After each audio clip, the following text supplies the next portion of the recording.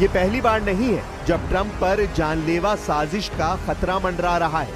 2024 में एफबीआई और डीओजे ने ईरानी इस्लामिक रेवोल्यूशनरी गार्ड्स के एक गुट की साजिश को नाकाम किया था। उनका मकसद था ट्रंप की हत्या करना।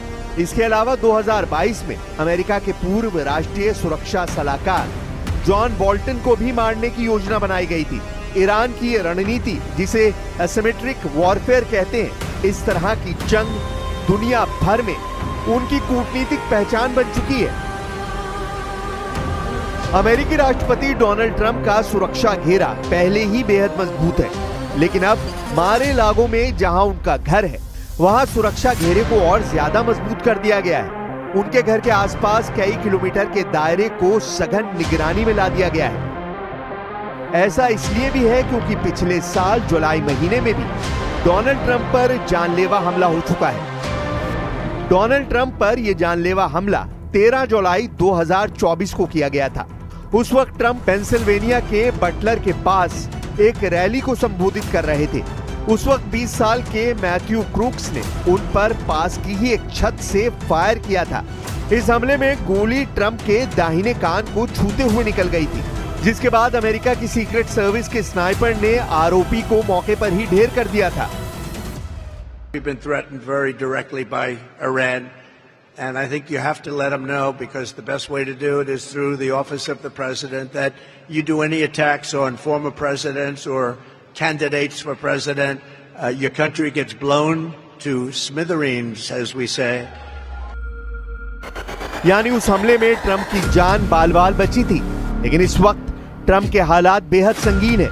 ईरान के परमाणु ठिकानों पर अमेरिका का B-2 बॉम्बर तबाही मचाकर आया है। ईरान की सामरिक शक्ति को अमेरिका और इजराइल ने सीधी चुनौती दे रखी है।